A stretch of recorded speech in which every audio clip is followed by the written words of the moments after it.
देखिए, हम तो यही कहेंगे कि अगर नेता लोग बदल जाए तो बिहार अपने आप कागज करे हुए तो बिना पैसा का हो नहीं रहा है। जब प्रशासन ही कहती है कि हमको चहेट ले रहा है। ये अभी हम सासाराम के प्रधान डाकघर पर हैं और आपको मैं बता दूं कि जो सासाराम का चुनावी समीकरण है या जातीय गणित है, तो यहाँ पर कुशवाहा दलित इस रूप में मौजूद है कि वो किसी भी प्रत्याशी की हार और जीत तय कर सकते हैं। आप इस बात का अंदाजा लगाइए कि जब तक बाबू जगजीवन राम जीवित थे तब तक वो जीतते रहे।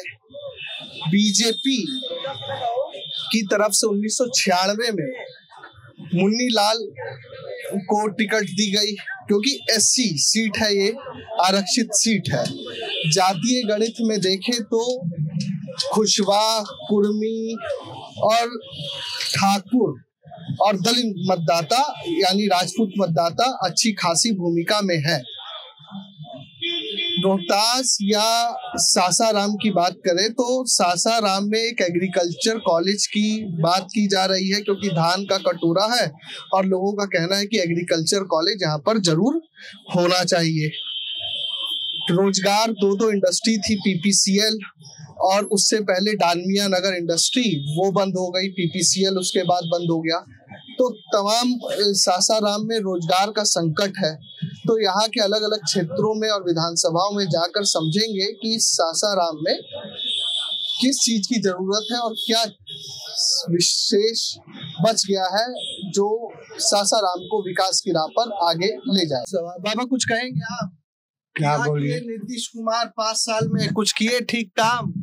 नीतीश कुमार बहुत कुछ काम किए और आशा है कि इलेक्शन जीत जाएंगे तो और कुछ भी करेंगे। तो ये आपके पड़ोसे में गांव है पांडे जी का, प्रशांत किशोर पांडे, सुने हैं नाम? पीला गमछी वाले जो हैं। हाँ। कुछ लग रहा है उनका? वो तो बता रहे हैं बिहार बदल देंगे, विकसित बिहार हो जाएगा। सबसे बड़ा जुमला देखिए, हम तो यही कहेंगे कि अगर नेता लोग बदल जाए तो बिहार अपने आप बदल जाएगा, लेकिन नेता लोग बदलने वाले नहीं है।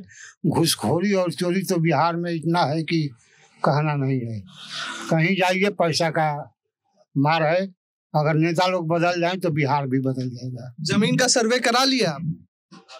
जमीन वाला जो सर्वे चल रहा है? जी अभी नहीं। अभी नहीं। आप लोगों के गांव में चल रहा है? शुरू हो गया है। नीतीश जी का यही कमी है कि जो ब्लॉक में जो काम हो रहा है सब घूस पर पैसा पर हो रहा है। यही उनका सुधार खाली करना है। सर्वे में सुने बहुत पैसा। हाँ, बहुत पैसा। दाखिल खारिज के लिए 10-10 हजार ले रहे हैं। हाँ, जाइए कागज करे हुए तो बिना पैसा का हो नहीं रहा है। यही उनका कमी है बस नीतीश जी के राज में, नहीं तो और सब सही है। अच्छा, एक आखिरी बात, क्या नाम है जी आपका? हम यहाँ रहने वाले हैं। कहाँ के रहने वाले हैं? करघर के। करघर के रहने वाले, सासाराम लोकसभा क्षेत्र में ही है। हाँ, तो कुछ नहीं, हालचाल बता दीजिए अपना। सब ठीक है। सब ठीक है। नीतीश जी का शासन ठीक है? हाँ, बहुत अच्छा है। रोजगार, रोटी रोजगार बहुत अच्छा है, बहुत अच्छा। क्या काम करते हैं? हम मजदूरी करते हैं। कितनी मजदूरी मिलती है या किसानी मजदूरी करते हैं? वो किसानी मजदूरी है। किसानी मजदूरी है ना? हाँ। तो खुद दूसरों के जमीन पे? हाँ? दूसरों के जमीन पे काम करते हैं? हाँ। तो एक दिन की क्या मजदूरी है? एक दिन का मजदूरी लोग 400 रुपए देते हैं। 400 रुपए। तो 400 रुपए में यानी महीने का 12,000। 12,000। तो जीवन ठीक चल रहा है उससे? हाँ, ठीक चल रहा है। ठीक चल रहा है। और मोदी जी वाला राशन बैठे बैठे हाँ, मिल रहा है। हाँ, मिल रहा है। बहुत अच्छा है, एकदम ठीक है। प्रशांत किशोर और तेजस्वी का क्या हाल है? प्रशांत किशोर और तेजस्वी उन लोगों को बात क्या बताएंगे? तो ठीक नहीं है, बात तो आए नहीं है, बताए नहीं, आदमी नहीं है। क्या कहना चाहेंगे सर? ये बताइए कि आपके सासाराम को धान का कटोरा बोला जाता है, एक एग्रीकल्चर का कॉलेज नहीं है, होना चाहिए या क्या समझते हैं? होना चाहिए।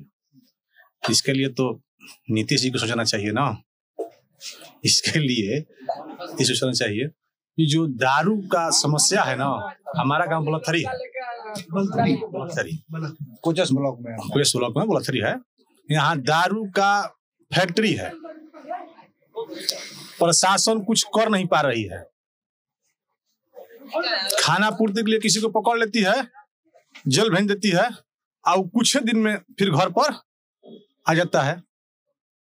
अगर हम लोग कुछ कहते हैं तो बोलते हैं कि हम लोग जाते हैं तो लोग चहेट लेता है। तो फिर दारू बंद कहाँ से है? जब प्रशासन ही कहती है कि हमको चहेट ले रहा है, हमको खदेड़ ले रहा है, तो हम लोग यहाँ कैसे जी रहे हैं?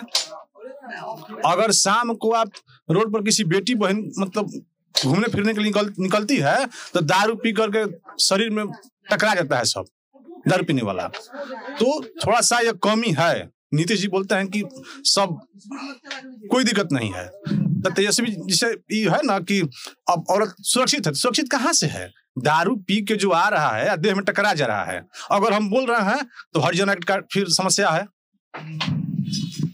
दिक्कत तो यही है ना, हरिजन एक्ट का समस्या है। कुछ भी बोलिएगा तो तुरंत हरिजन एक्ट लगेगा।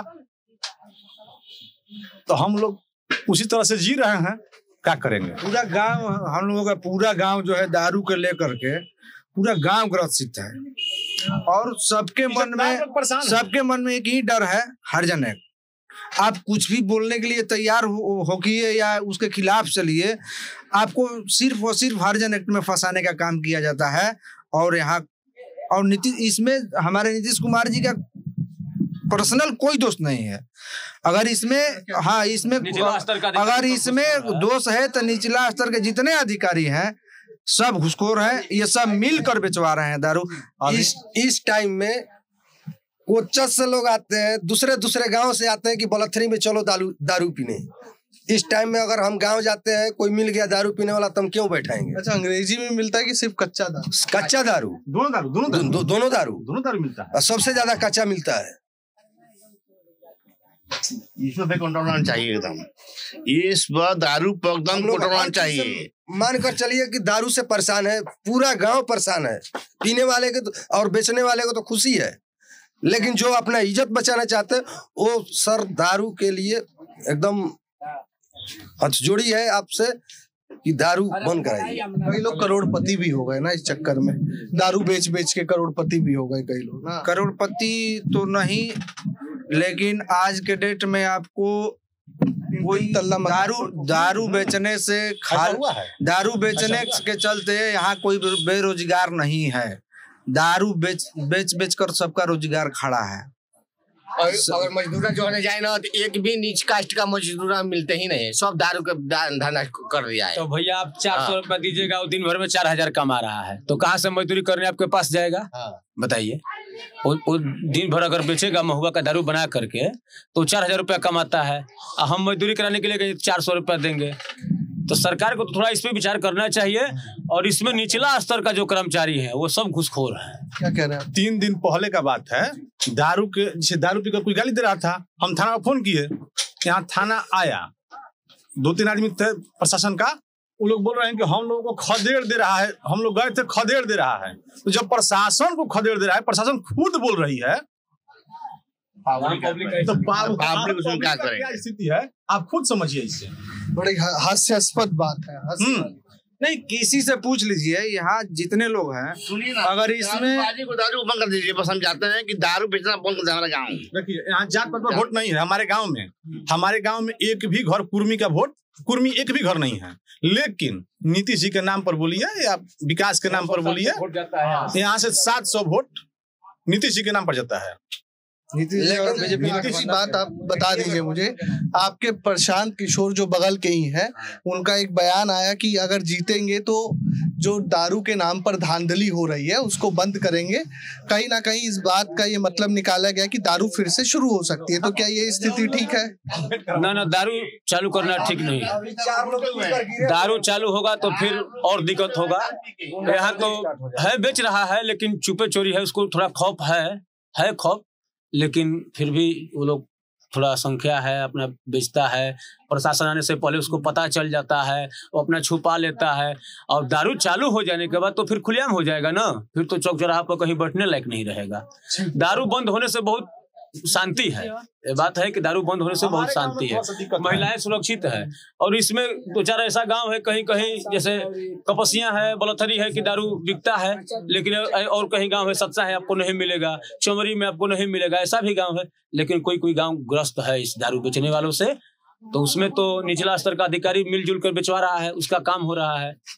और धन्यवाद। तो सासाराम लोकसभा सीट की जो 6 विधानसभा है उसमें 5 में से 5 सीट महागठबंधन के पास है और 1 सीट एनडीए अलायंस के पास है। सासाराम मुख्य रूप से जो औद्योगिक क्षेत्र था, डालमिया नगर, पीपीसीएल, पत्थर उद्योग, कई लोगों का मानना है कि इस चीजें शुरू होनी चाहिए कि लोग बाहर जाकर रोजगार के लिए ना भटके। और जो सबसे अहम बात जो हर एपिसोड में आहे बगाए आपको सुनने को मिलता है कि शराब बंद तो है, लेकिन निचले स्तर के सहयोग से शराब पी भी जा रही है और बेची भी जा रही है और जमीन पर लेटा भी जा रहा है। बहुत बहुत धन्यवाद। सासाराम से मैं राकेश मोहन सिंह।